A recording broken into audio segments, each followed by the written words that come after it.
Iván Gatón no tiene necesidad de presentación. Bienvenido. No, muchas gracias, un placer estar con ustedes. Hay una pregunta que huelga, ¿no? ¿Por qué las mujeres? Por favor, Gatón, ¿lo puede Empieza explicar? la discusión.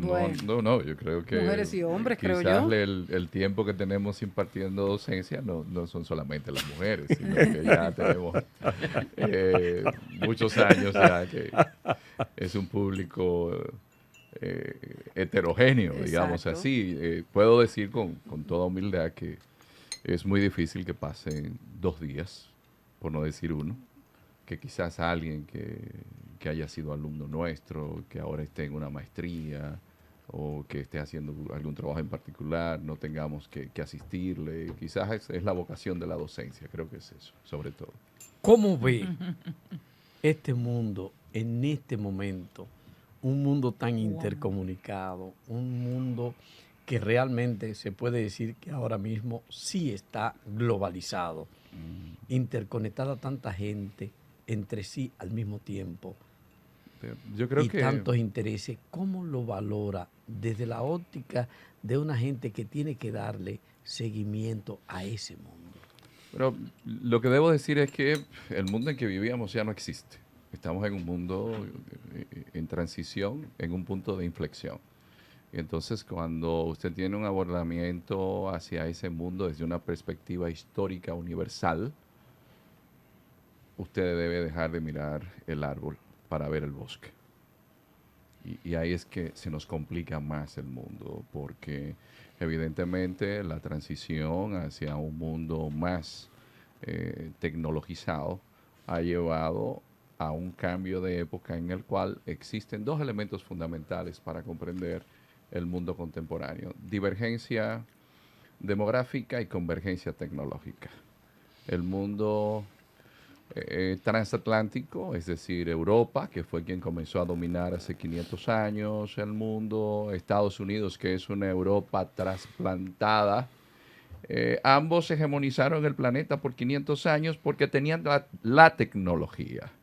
Pero sucede que las antiguas colonias que ya en el siglo XIX, según Angus Madison, que se dedicaba a estudiar la economía mundo, hasta el siglo XIX, ambos eran el 50% del Producto Interno Bruto del planeta.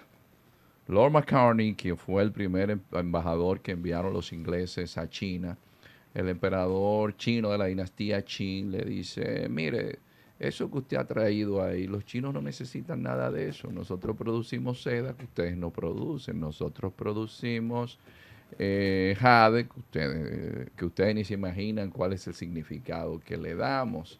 Nosotros producimos porcelana que ustedes no producen. Y nosotros somos el reino del medio, el reino del centro. Cuando usted mira a China, son 9,5 millones de kilómetros cuadrados y es una civilización. Entonces, cuando el emperador chino le dijo esto, Lord Macartney regresó a Inglaterra. Inglaterra tenía algo que los chinos no tenían: adelanto técnico científico en las armas. Y le llevaron el opio, le derrumbaron la economía. Y a la India, ¿qué le hicieron? Bueno, India, tú eres quien tiene la industria textil mejor del planeta en ese momento. Bueno, vamos a agarrar a las mujeres indias. Por eso ustedes van a ver en la bandera de la India un aparatico que se llama rueca. Y la gente que trabajaba en la industria textil le cortaban el dedo índice para que no pudieran utilizar la rueca. Y así en la revolución industrial, que comenzó con James Watt a partir de la máquina de vapor, ¿quién asume entonces la tecnología y la primacía económica? Los ingleses. Entonces, ¿se puede decir que realmente estamos en la revolución de la inteligencia? No, lo que quiero aquí decir, porque esto es más serio de lo que nosotros nos imaginamos, porque es que el Atlántico se queda de lado para que el mundo vuelva al Pacífico, es que ese mundo transatlántico que manejó por 500 años y hegemonizó el planeta, como lo dijo Hillary Clinton y como lo dijo Obama, nosotros tenemos que pivotar hacia el Asia. ¿Por qué? Porque ya ese mundo donde estaba India, donde estaba China, no se quedaron detrás tecnológicamente. Europa era importante y Estados Unidos en la medida en que mantenían la hegemonía tecnológica. Pero usted decía algo con el Internet. Pero es que no estamos hablando de inteligencia artificial aplicada a la tecnología 5G. Es que no estamos mirando que India envía ya satélites a la Luna. Es que no estamos viendo que el director de Google es de la India, que la mayoría de la gente que está involucrada en los temas de la alta tecnología es de la India, porque en la India fue que se desarrolló las matemáticas, que esos números que utilizamos que se llaman arábigos son de la India. Y es que no estamos viendo que existe otro elemento importante. Mientras en el año 1950 la población mundial era de 3.000 millones de personas, el 25% era europea. ¿Y qué ha sucedido? El mundo europeo, con una agenda que yo no sé a dónde va a llevar, porque socava los cimientos de los valores que permitieron a Europa hegemonizar, que fueron los del cristianismo, y lo digo claramente, la agenda LGTB. La población hoy de Europa es apenas el 7%. Reducido. Pero ¿qué sucede? Que India, el mes que viene, no, en noviembre, tendrá más población que China. Pero sí, así es. India y China, por sí sola, cada uno de esos países tiene más población que Europa y Estados Unidos juntos, y Canadá y Australia y Nueva Zelanda. Entonces, esos dos elementos de un mundo occidental que tiene menos población, esto es tan grave que Francia tiene una tasa de natalidad estable, pero es de musulmanes que vienen de Argelia, que vienen de Marruecos. Entonces, mientras el mundo occidental está perdido en unas democracias que se están desguazando entre ellos, solamente hay que ver lo que ha sucedido ahora mismo en el Reino Unido, que hay analistas políticos que dicen que Truss puede ser peor que Boris Johnson, y yo solamente le voy a decir algo que me sonreí, porque eso demuestra la falta de una democracia que tenga élite gobernante. Ella promete no aplicar impuestos cuando la COVID-19 dejó a Inglaterra con un 100% del Producto Interno Bruto en deudas. ¿Y qué futuro tiene ese país con políticos populistas de ese tipo? Entonces, ese es el punto que yo quiero que veamos. La inflexión de divergencia poblacional y de convergencia tecnológica en países donde hay autocracias y que es más fácil decirle a la gente, quédense tranquilos, no se muevan. En las democracias eso no se puede hacer. Yo quiero que me digan cómo se van a hacer en Europa cuando haga frío ahora para justificarle a la gente la guerra en Ucrania. Para ahí iba antes de darle paso a mis compañeros. 7días.com.de amaneció hoy con una información en función de algo que pasó anoche. La compañía gasística rusa Gazprom y la empresa estatal China National Petroleum Corporation acordaron renunciar a los dólares para pagar el gas suministrado a través del gasoducto Poder de Siberia y en su lugar utilizar el rublo y el yuan. Desde Gazprom comunicaron que el jefe de la compañía, Alexei Miller, y el presidente del Consejo de Administración de CNPC, Dai Houlihan, se reunieron este martes por videoconferencia en el marco del Foro Económico Oriental que se celebra estos días en la ciudad de Rusia, y anunciaron: se ha fijado realizar la transición de los pagos por suministro del gas ruso a China en monedas nacionales, rublos y yuanes. ¿Qué significa eso? Eso significa que lo que le permite a Estados Unidos tener el 10% del Producto Interno Bruto en ingresos, que es la utilización de los dólares en todos los commodities, se va a reducir, como se ha venido reduciendo en los últimos años, porque eso no es de ahora, que hay países que están negociando, por ejemplo, no se menciona, pero está la rupia india. Sí.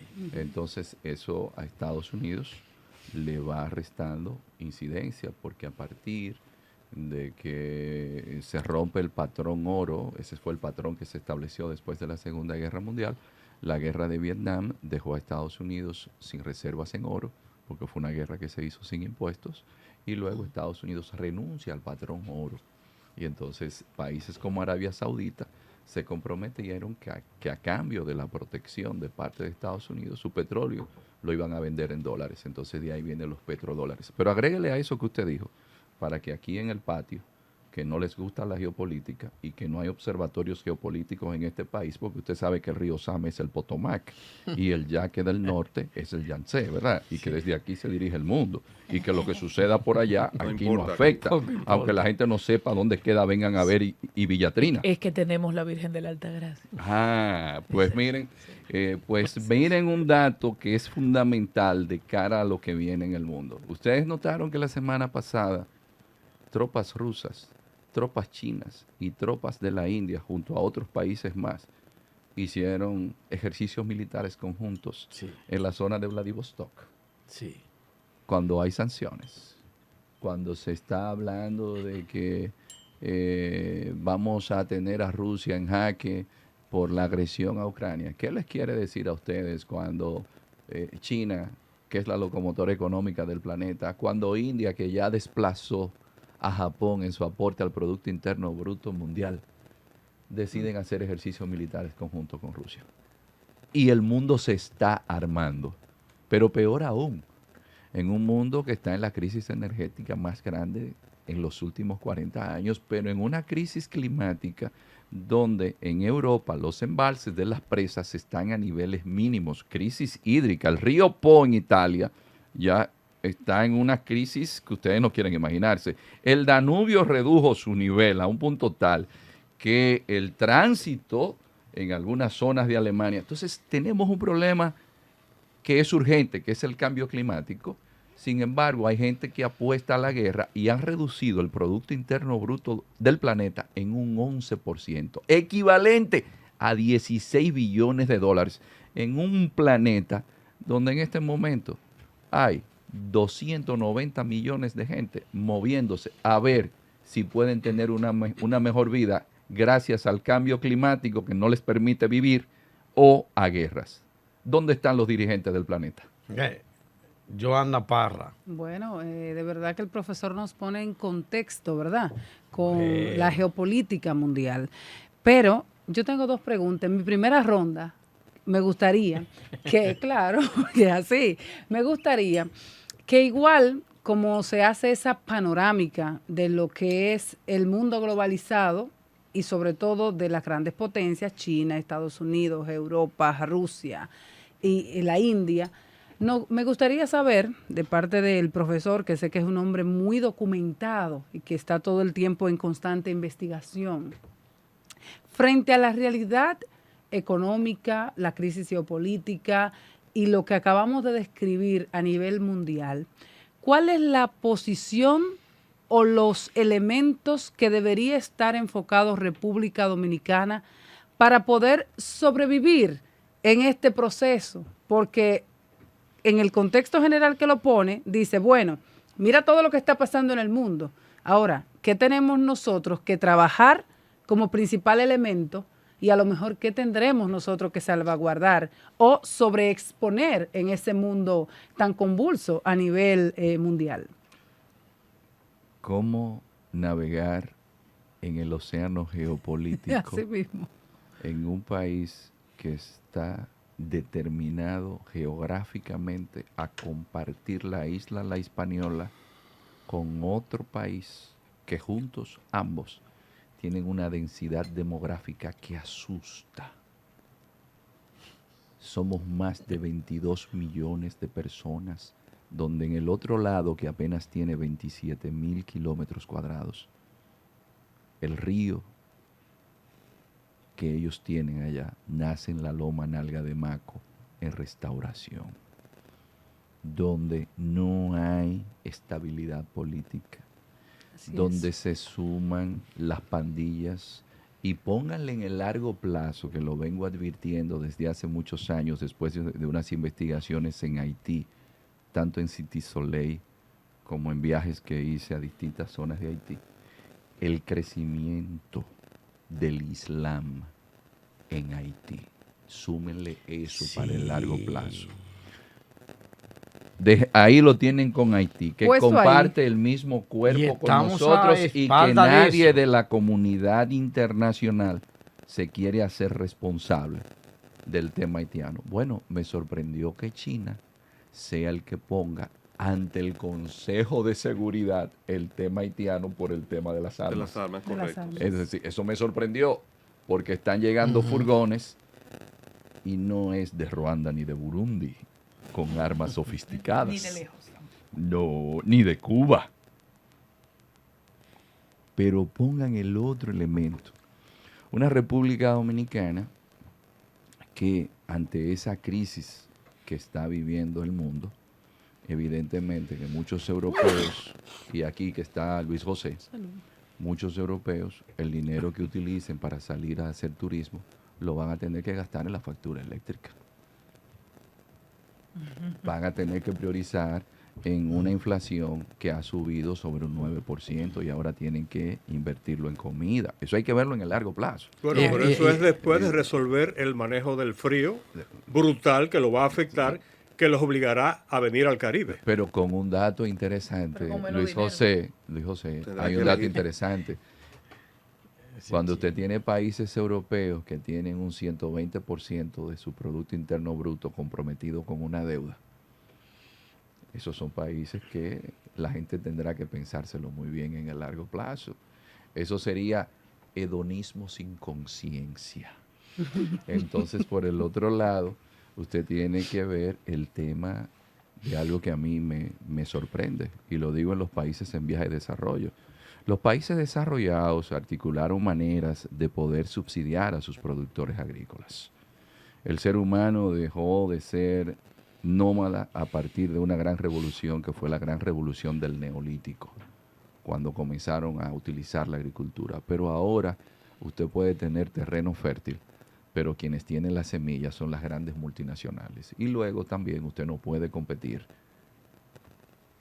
con esas grandes empresas porque como lo hicieron Haití, que lo admitió Bill Clinton, le solicitaron que bajara sus aranceles a cero, porque eso era lo que estaba de moda en los 90. Y el Banco Interamericano de Desarrollo. Lo poco que había de agricultura en Haití no pudo competir con países que subsidian una cabeza de ganado con $2 al día. Entonces, el elemento de la producción agrícola en países como el nuestro, donde no se, como los nuestros, que no se invierte en caminos vecinales, que no se piensa En mecanización. en las presas, en las presas, limpiar las presas, los canales de riego, que dicho sea de paso, la protección medioambiental para que todavía existan los ríos y existan los árboles que permiten mantener esas presas, Reservar la las hicieron las aguas. dictaduras, porque nosotros, demócratas, pensamos en la próxima campaña electoral. ¿Qué va a suceder con la seguridad alimentaria donde no hay soberanía alimentaria porque no disponemos de las semillas? Si mañana hay una guerra y se dispone, como sucedió con las crisis de los commodities en el 2008, Sí. que no había arroz y a Centroamérica no le enviaron arroz. Y México, que es la cuna del maíz, se vio sin maíz y hubo protestas de la gente por el maíz. ¿Qué va a pasar? Eso es un panorama complejo. Así es. Estamos trabajando en esa dirección. A nivel Carrosario. Es una lógica entendible en términos comunicacionales. Ocurren los hechos y en principio todos los medios están en una misma dirección. Informar sobre ese hecho, aunque evidentemente la línea política que se pueda tener pues influye. Pero con el tiempo desaparece del medio, pero no necesariamente el hecho ha pasado. Me refiero a la guerra Ucrania-Rusia. Y cómo la misma se supone que todavía está impactando. Pero mientras esos países están en guerra, en República Dominicana hay una participación artística del no recuerdo ahora, pero es un circo ruso, un museo ruso, y te digo, ucraniano, y tenemos eventos deportivos donde Ucrania está presente. Entonces, de repente uno dice, ¿cómo comprender la dinámica de la guerra? El país sigue circulando, se paralizó. Ahora, la pregunta es, de todas maneras, ¿en qué sigue este conflicto? ¿Se le puede visualizar un final a mediano plazo al menos? Esa es la desgracia de esta guerra, que pudo haberse evitado y no se evitó, y se sabía por el hecho de que la OTAN en su artículo 5, dice que para entrar en defensa de cualquier país debe ser miembro de la OTAN. Lo que se sabía que se iba a estar apoyando al gobierno de Zelensky con armas. Pero en la medida que se apoya al gobierno de Zelensky con armas, se prolonga la guerra. Entonces usted me diría, pero es que Putin violó el derecho internacional, y yo le digo sí, y lo condeno. Y usted me diría, pero es que los países son independientes y soberanos. Y yo le diría a usted, en el papel. ¿Por qué? Porque las potencias son las que determinan cuando un país debe estar dentro de un eje o no. Entonces las potencias pudieron haberse sentado tranquilas y haber determinado, y haber dicho lo que dijo Kissinger. Y negociar en nombre de Zelensky. Esa no fue la voluntad. Y del pueblo en sentido pero general. Kissinger lo dijo claramente. Kissinger dijo, es que mire, un país como Ucrania, donde el 80% son rusófilos, pero hay una parte que no es prorrusa. Bueno, Zelensky aprendió a hablar ucraniano en estos días. Tiene que ser una especie de país neutral. Ucrania no debe ser un país ni prorruso ni proeuropeo, porque que inmediatamente usted ponga a Ucrania como proeuropeo, usted le está quitando la parte rusa, y la esencia de Rusia, señores, viene del Rus de Kiev. Es un tema histórico. Eso lo explicó Kissinger, que nadie puede decir que Kissinger es prorruso. Kissinger habla de lo que se conoce en relaciones internacionales como realismo político. La guerra pudo evitarse, pero ¿qué sucede en la medida que la guerra va a seguir extendiéndose? Más inflación en el mundo. Aquí la gente no sabía dónde quedaba Ucrania, pero lo siente en el supermercado ahora. Luis José Chávez. Iván Pero, Gastón. Lo siente disculpa, en el supermercado. esto va a ser extendido, definitivamente. John Stoltenberg, que es el secretario general de la OTAN, él dice que él no cree que la guerra vaya a terminar ahora. Ahora, yo lo que quiero que me digan, ¿qué se van a hacer esos países con las democracias, con lo que le dejó el COVID como remanente y ahora con la inflación? Porque no hay peor enemigo de los demócratas y de un gobierno que la inflación. Contra esa no gana nadie. Sí. Bueno, tú hablas mucho, Gatón, de lo que pasa en el mundo exterior, sin duda alguna, y te seguimos con mucha atención. Yo creo que no hay ningún vocero de opinión que explique la problemática internacional mejor que Iván Gatón. Eso, yo no pretendo competir con el piropo que te tiró de manera sutil nuestro coordinador, Salvador Sánchez, cuando habló del segmento del público que reclama tu participación. Él está incluido en el público, ¿verdad? Sí, yo sé. Pero, Gatón, en el contexto ideológico actual, todos los gobiernos del mundo están etiquetados ideológicamente, según y de acuerdo a los partidos en el poder. Ahora bien, me gustaría que hiciera un enfoque hacia la República Dominicana, que en este contexto de la pandemia, de la crisis generada por la confrontación entre Rusia y Ucrania, ha dado algunas señales que uno no sabe cómo identificar con claridad. Por ejemplo, el gobierno actual, cabezado por Luis Abinader, tiene una relación de dependencia conocida e incuestionable de Estados Unidos. Es de donde recibe la mayor cantidad de ingresos, especialmente por los aportes de la comunidad dominicana residente en Estados Unidos. Pero, sin embargo, cuando apretó el problema del COVID-19, el gobierno dominicano gestionó y consiguió las vacunas vitales necesarias para iniciar la campaña contra el COVID-19 desde China, y lo hizo. Y luego, en un encuentro importante, en una Asamblea General de las Naciones Unidas, sencillamente decidió hacer caso omiso de la línea trazada por Estados Unidos en lo que tenía que ver con un tema de migración. ¿Cómo tú evalúas el papel de este gobierno en lo que tiene que ver con el manejo con el manejo geopolítico internacional. Evalúa una la versión política corta. internacional Exacto, de la República República. Dominicana en el contexto de los conflictos geopolíticos que se dan y los intereses de las grandes potencias. Mire, no es tan fácil para un Ministerio de Relaciones Exteriores que se encuentra en lo que se llama la esfera de influencia de un imperio como Estados Unidos y con el cual usted tiene no solamente su principal socio comercial, sino la mayor diáspora, vamos a decir, población dominicana allá, y más después de la doctrina Monroe, después del corolario Roosevelt a la doctrina Monroe. Eso usted se lo puede preguntar hasta a Trujillo, que fue dictador feliz y contento, hasta que en el Departamento de Estado le pidieron que se fuera. Y él dijo, de aquí yo me voy muerto. Así fue. Y así fue que salió. Y ahí dice Tim Weiner, en un trabajo basado en documentos confidenciales de la CIA, que vía la valija diplomática, Robert Kennedy le dijo a John que habían ingresado armas para derrocar a Trujillo. Es decir, que luego cuando ustedes ven al último presidente de la dictadura de Trujillo y que fue canciller de Trujillo, y que fue presidente de Trujillo, que fue embajador de Trujillo en Colombia, en México, que es Joaquín Balaguer en la presidencia en el 63. Lyndon Baines Johnson dijo, eso lo puse yo ahí. Y después Balaguer llegó a admitir que si el presidente me lo pide, yo renuncio. Y luego Balaguer, cuando sale en el 78, acusa a uno de los niños lindos del doctor Martin Luther King de haber venido aquí a ponerle los dardos de los partos.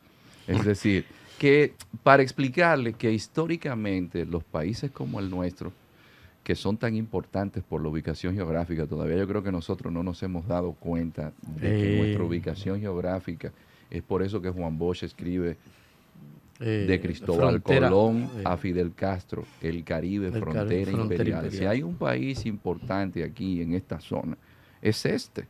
Entonces, cuando usted mira para un gobierno que tiene muchas personas que entienden que nacieron con el bachillerato aprobado, pero que una cosa es un Estado que ha cambiado en 16 años, aunque usted se crea que nació con el bachillerato aprobado. Luego una cosa es con guitarra y otra es con violín. Y evidentemente que se ha sorteado y se ha capeado el temporal, porque estos son uno de los tiempos más complejos. Y usted puede ver que evidentemente la República Dominicana hoy incluso está optando por un puesto en el Comité de Derechos Humanos. Hemos estado incluso, ahí veo yo al embajador dominicano en el Congreso de Vladivostok, el embajador dominicano acreditado en Rusia. Es decir, hay que reconocer que el gobierno, a pesar de que al inicio, y eso lo dijimos públicamente, los países pequeños no entran en los pleitos de los países grandes por el tema de haber entrado en las discusiones entre China y Estados Unidos. Eso es algo que siempre hemos sostenido, pero hay que sacarle al Ministerio de Relaciones Exteriores su buena nota, porque la complejidad del mundo que tenemos hoy y la manera en la que ha venido manejándose, y eso se ve reflejado en cómo la República Dominicana ha ido ocupando preeminencia en foros. Sí. Y un elemento que yo considero también importante reconocer y que todavía no se ha resaltado en nuestro país, y es que nosotros tenemos la primera escuela diplomática de América Latina, que la creó Trujillo, y de ahí fue que vino Galíndez. ¿Es así? Sí, de ahí vinieron una serie de intelectuales españoles. Déjeme decirle que Logroño, Despradel, don Virgilio Díaz Ordóñez, Manuel Arturo Peñavalle. Usted toma todos los diplomáticos de Trujillo, currículum por currículum, con relación a los diplomáticos de la democracia. Y el que tenía currículum por currículum, el currículum más bajito, era Porfirio Rubirosa y hablaba varios idiomas. Pues la democracia fue a finales de los 90, en la gestión del presidente Leonel Fernández, que abrió la escuela diplomática. Y evidentemente, por fin, la República Dominicana ha venido preparando por más de 20 años personas en el ámbito diplomático, como de igual forma algunas universidades privadas han comenzado a impartir maestrías en relaciones internacionales.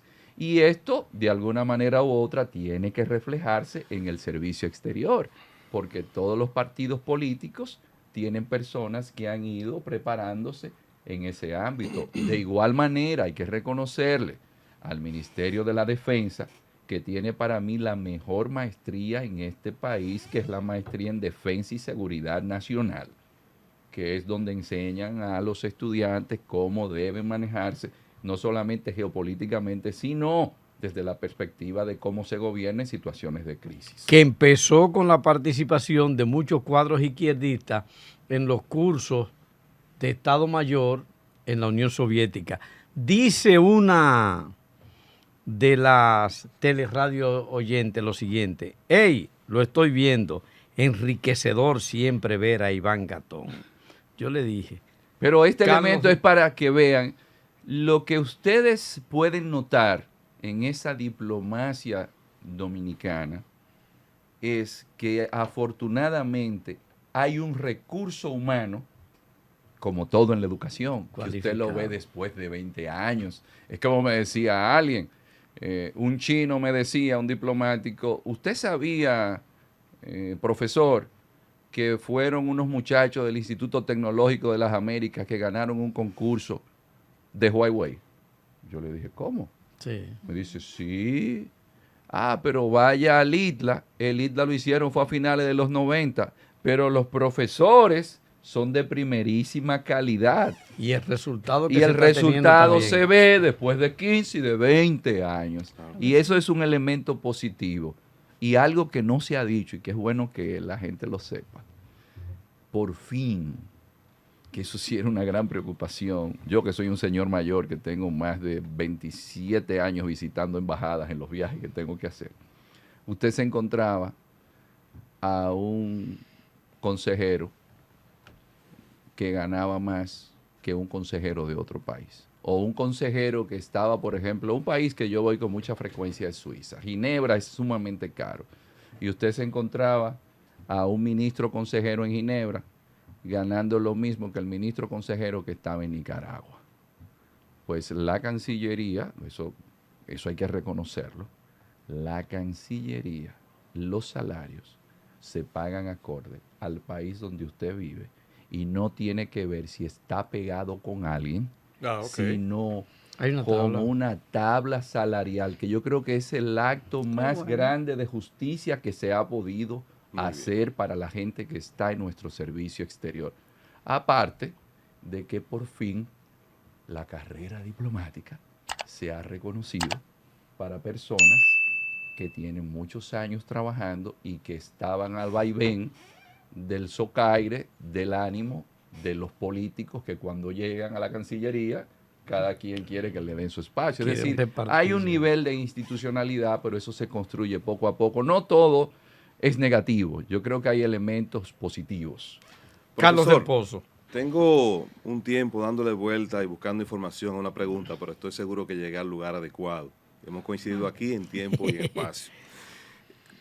En campaña política vimos una cercanía del candidato presidencial, hoy presidente de la República, por ejemplo, con un consultor norteamericano, en este caso muy cercano al expresidente en ese momento, al anterior, no era presidente todavía Donald Trump, cuando ya su asistente, el abogado Giuliani, ya estaba en República Dominicana haciendo una labor, tenía un plan de seguridad para la República Dominicana, no lo vimos. Luego entonces vimos que en la toma de posesión del presidente Luis Abinader estuvo Mike Pompeo, el secretario de Estado de Estados Unidos. Uno decía, bueno, las relaciones entre el gobierno de República Dominicana y Estados Unidos son brillantes, son excelentes. Vimos la República Dominicana, por ejemplo, en una cumbre de las Américas que no firmó un acuerdo con relación al tema haitiano y eso generó un debate entre Haití y República Dominicana. Y todas esas cosas, al final me pregunto, y quisiera que usted me ilustrara en ese sentido, ¿por qué a pesar de esa cercanía del presidente Luis Abinader con estamentos norteamericanos, Giuliani, estuvo Mike Pompeo acá, no hay todavía en República Dominicana un embajador estadounidense. Pero esos son asuntos de política interna que no necesariamente están vinculados con el gobierno nuestro. Me puedo adelantar, pues eso va a suceder dentro de 1 hora y pico. De la cadena Telemundo me consultan sobre un problema que hay grave en Estados Unidos ahora, y fue que supuestamente, según el Washington Post, el expresidente Donald Trump tenía informaciones confidenciales de un país que no se sabe si era aliado o no de Estados Unidos, que incluye todo lo que tiene que ver con su armamento nuclear. Sí, sí. Entonces, leyendo sobre el tema, me encuentro que desde el lado del expresidente Trump, acusan a que se está politizando la justicia, que incluso la jueza que mandó a detener la investigación, la jueza Cannon, fue Trump que la nombró. Y entonces ahí, por lo del nombramiento del embajador, yo le decía al señor Vega, que es el corresponsal en Washington de la cadena Telemundo, mire, usted sabe lo que a mí me da miedo de lo que está pasando en Estados Unidos. Es que se están manejando como si fuese una república bananera. Cierto. El hecho de no tener aquí a tiempo, que no es un tema de nosotros, porque eso no tiene que ver el presidente nuestro, es que la política en los Estados Unidos, señores, como anda el mundo, se están manejando como los políticos latinoamericanos. Y eso deja muy mal parado a un imperio como Estados Unidos. Claro que sí. ¿Qué esperar entonces en Latinoamérica? Porque este es el caso, precisamente ese comportamiento hacia Latinoamérica de cierta indiferencia, de que no hay una atención, salvo que China muestre interés en el Caribe o muestre interés en algunos otros países. ¿Hasta dónde esto pudiera conducir el destino político de Latinoamérica? Bueno, ahí se encuentra la realidad, y es que esos que nosotros llamamos políticos, que es lo mismo que le decía a ellos, es que lamentablemente las democracias se han llenado de gente que representan intereses puntuales de sectores privados y no son realmente políticos en el sentido estricto de la formación y de la vocación del servicio a la polis, porque el término político que acuñan los griegos, Aristóteles, es que el ciudadano de la polis entiende que cuando el prójimo está bien, él está bien porque la polis está bien. Pero usted lo que está viendo es los partidos políticos asaltados por cúpulas empresariales que ponen su gente ahí. Y Cada eso vez usted más lo está viendo reflejado en Estados Unidos. Lo que pasa es que a eso se le llama populismo en América Latina, pero no le llaman populismo en Europa. No. Cuando un amigo de Luis José Chávez, después de haber salido del Partido Socialista Obrero Español, termina siendo consultor de una empresa energética. Joana Parra. Joana Parra. Profesor, usted está en un punto donde creo que la República Dominicana debe poner la vista, y es precisamente en la realidad política de Estados Unidos, y además yo diría que a nivel de los temas de justicia.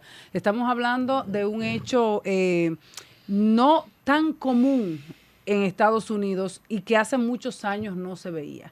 Es un expresidente bajo investigación, como es Donald Trump, pero también vemos a un John Biden, que es un presidente que está en mitad de periodo, y que a la fecha no se ve en Estados Unidos, cosa que no ocurre todo el tiempo. O sea, todas las etapas no se han visto con esta realidad política que se tiene, y es que no se visualiza cuál es, en efecto, ese candidato que podría salir a competir con el presidente Biden. Pero no obstante eso... ¿Y usted cree que Biden vaya a ser candidato pero, con la edad que tiene? No, pero esa es otra. Pero además, no solamente la edad, Bueno, dice que sí. con muchísimas condiciones, pero también me gustaría que usted evaluara y comparara en ese mismo momento. Dice que su líder es Balaguer. Si no se visualiza el competidor, o si a lo mejor usted, que está más involucrado en la parte diplomática, entiende que ya sí se está visualizando quién podría ser, pero además también, o sea, ¿qué espera Estados Unidos con el presidente actual, que aparenta en algunas ocasiones, cuando sale en público, que no puede dirigirse solo, que necesita el acompañamiento, incluso de su esposa, a veces para caminar, a veces para poder responder preguntas? Entonces, definitivamente, me gustaría que usted nos analice el contexto político que vive Estados Unidos ahora mismo, porque tal cual como lo viene diciendo desde el primer momento, esto impacta a la República Dominicana en todo, desde que no tenemos embajador, desde que queremos coquetear con otros y no podemos porque tenemos un imperio que sí realmente tiene control o influencia sobre nosotros, pero hay que analizar su realidad ahora mismo, cómo están ellos. Agrego ahí, Sí. ¿tiene posibilidad Eric Adams? Mire, yo creo que ahora mismo quien está, a pesar de todo, en el carril de adentro de la presidencia es Donald Trump, porque todos los cañones se dirigen hacia Donald Trump. Y esto tiene su razón. Donald Trump es un hombre que viene de fuera de la política. Se dio cuenta que siendo antipolítico, eso daba resultado. En una sociedad como la estadounidense, que su élite política había descuidado lo fundamental, que es el bienestar de su población. Y comenzaron a sacar las empresas para mandarlas a China sin importar si los suburbios se quedaban sin Descuidaron el empleo, nacionalismo. si en Brooklyn se quedaban sin fábricas, que era mejor mandarla afuera, a China, por ejemplo, Sí. y no pagar tanto dinero en impuestos. Donald Trump se dio cuenta de que la base de la sociedad estadounidense es el cristianismo. Por eso Estados Unidos tiene una base que es la WASP, White, Anglo-Saxon and Protestant. Ya Max Weber, o Weber, como dicen algunos, que es lo correcto en español, Max Weber decía que Estados Unidos lo que le permitió desarrollarse a ese nivel fue su ética protestante. Pero cuando usted viene e implanta una agenda LGTB como la quiso imponer Obama, rajatablas en el mundo entero, de cambiarle a la gente los valores de la familia, de usted entonces ver que sus valores tradicionales quieren ser rotos, ¿qué hizo la gente más conservadora de Estados Unidos? No le dejaron otra opción. La opción que le dejaron fue Donald Trump. Entonces, si los otros que fueron los que aperturaron e hicieron las políticas neoliberales, el consenso de Washington, ahora dicen que no, que están arrepentidos porque China jugó a algo que ellos no esperaban, jugaron al tiempo. Y entonces se convirtieron en los prestatarios de Estados Unidos. Y esos dos elementos ayudaron a Trump. Y Trump lo que hace es aprovechar esas diferencias para fracturar a la sociedad estadounidense. Ahora, dígame usted si va a ser Kamala Harris la candidata, porque es que el presidente Biden no va a ser el candidato. Eso es casi imposible. Ojalá y pudiera. Pero la situación en la que se encuentra Estados Unidos debe llamarnos poderosamente a la atención, porque como usted decía, Johanna, eso es preocupante para nosotros.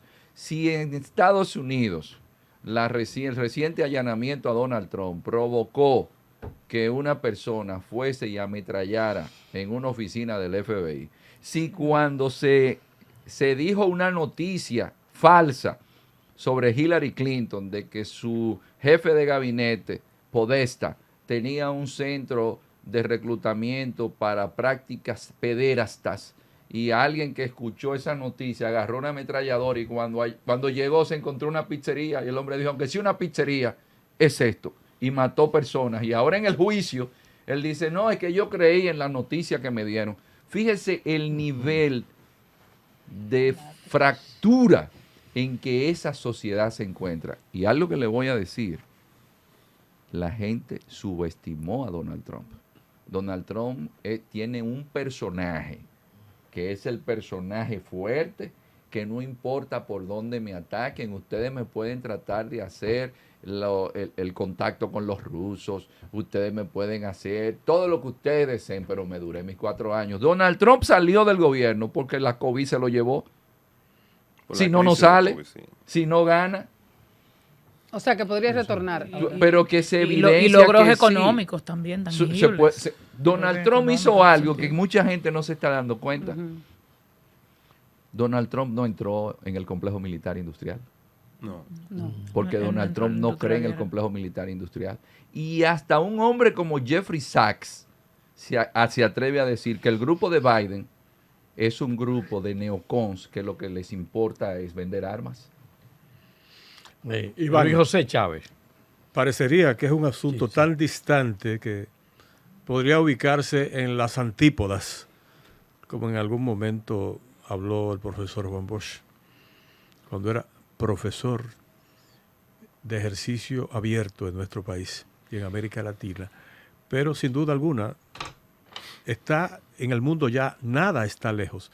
Con relación al conflicto de China y Taiwán, ¿cuáles serían los factores que han o que condicionan o contienen el estallido de ese conflicto que se espera comience por una actuación directa militar de China en Taiwán? Aparte de que los chinos no funcionan como los rusos. Yo creo que el propio Alexis de Tocqueville en su momento, el gran sociólogo que trabajó la democracia, definió a los rusos que era un país que estaba determinado, eso lo dijo en el 1835, que estaba, parece que por un extraño designio de la providencia, a dominar la mitad del planeta. Los chinos no funcionan así porque los chinos tienen detrás a Sun Tzu. Los chinos no van a invadir al país que es su principal inversor extranjero. Por eso decía Yuval Noah Harari que si usted recibe noticias gratis, revísese porque usted es el producto.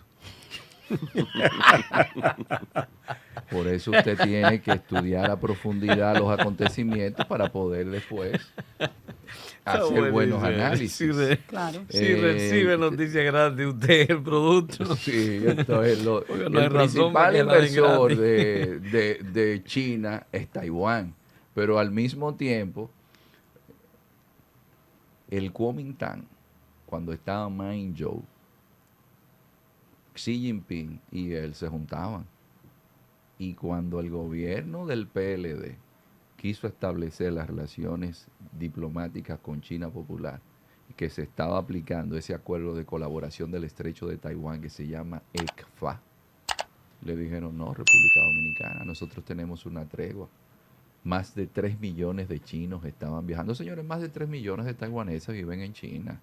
Lo que pasa es que la actual presidente taiwanesa, Tsai Ing-wen, que tiene vena aborigen en un Taiwán que tiene 14 grupos étnicos, pertenece al Partido Democrático Progresista, del cual era Chen Shui-bian, que está preso, y que tienen una línea más nacionalista. Entonces, entran en crispación, en disputas, pero no es que a los chinos les interesen. Los chinos, incluso cuando a Mao le dice Kissinger, Nixon le dice, mire, ¿cuándo vamos a hablar de lo de Taiwán? Le dice, no se preocupe, el tiempo dirá. Mientras tanto vamos a comenzar. Está el tema de los chips. Ustedes no sé si han notado que Taiwán, que tiene menos territorio que República Le Dominicana, dicen el escudo pero mucho menos. de silicio. el escudo de silicio, sin Así Taiwán, es. Sí. las sanciones que Estados Unidos le ha puesto es para que no compren esos microchips que sirven para inteligencia artificial. Así es. ¿Y quién lo produce? Taiwán. La principal fábrica del mundo. Entonces, Que de hecho Biden ha Tecnológico. anunciado que va a estimular esas empresas de nuevo en Estados Unidos. Pero que no es tan sencillo. Para quitar ese control. Pero No es tan sencillo, pero ese Taiwán, señores, es el portaaviones de Estados Unidos en el Asia.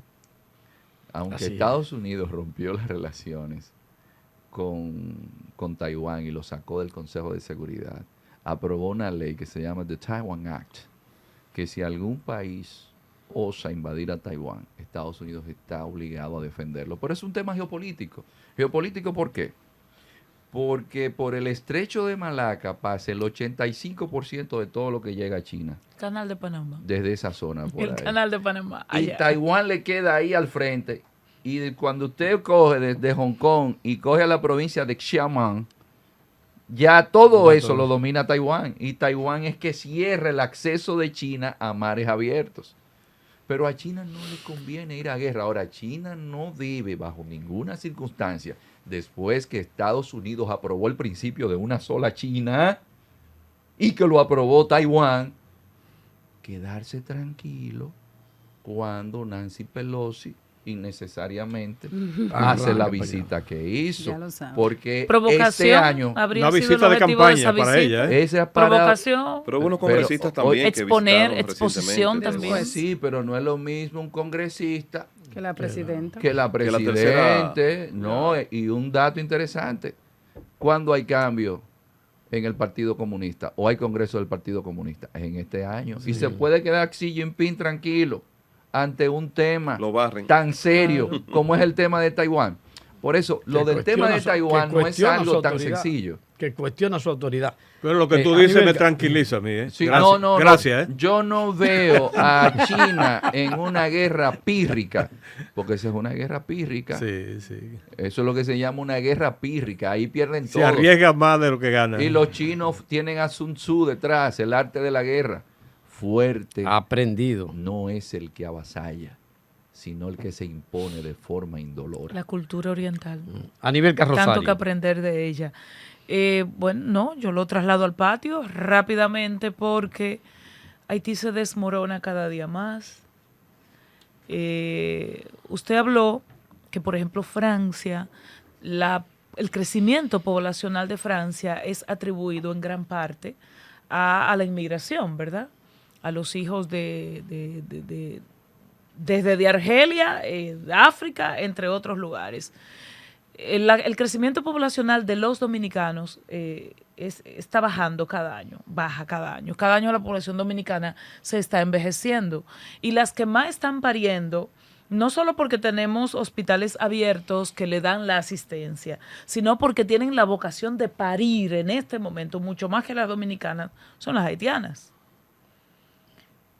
Haití está en una crisis que parece infinita, donde no hay con quién hablar, donde no hay con quién discutir, y nosotros estamos levantando una pared.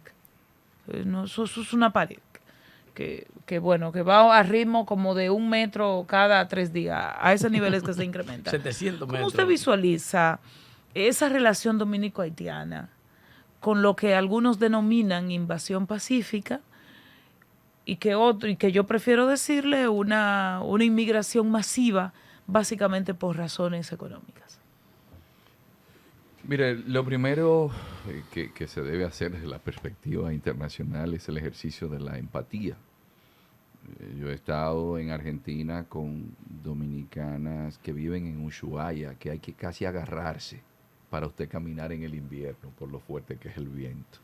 En Punta Arenas, en Chile, dominicanos. Yo sé de dominicanos que llegaron a Chile, que los llegué a ver allá de la zona de San Rafael de Nagua, que fue con amigos haitianos que llegaron.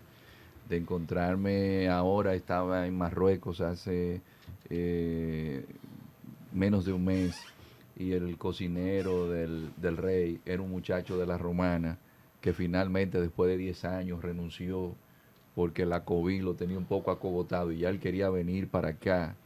Le puedo decir que el presidente de Gabón, quien le atendía a su hijo, era una dominicana. Es decir, que aquel dicho romano de que ubi pane, ibi patria, donde está el pan, está mi patria, es una realidad. Y conociendo Haití como lo conozco, y viendo que nuestros amigos del Caribe que circundan la zona, desde las Bahamas hasta provincias de ultramar francesa como Martinica, Guadalupe, pasando por los cubanos, nadie acepta migración haitiana y hay una frontera porosa. Si yo fuese haitiano, yo estuviera aquí. Así es, gracias al experto, pero también al ser humano. Pero perdón, antes de irnos, para concluirle en esa parte. Sí, porque no quiero se dejarlo. quedó en el aspecto humano por y lo que empático. por lo que decía Anibelca.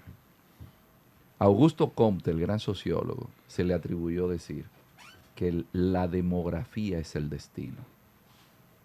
Si siguen habiendo más partos de haitianas, al final del camino la historia demuestra que el destino va a ser haitiano. Aquí el problema radica que siempre se le pega el muerto del tema haitiano a los políticos, pero nunca se mira al sector empresarial.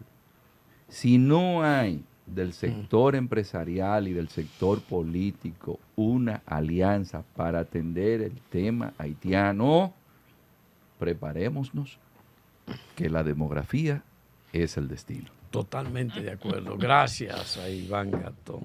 Y siguen escribiendo mujeres para que se siga conversando con él, y vamos a tener que decir en función de eso que viene la segunda vuelta de conversación con Iván Gatón.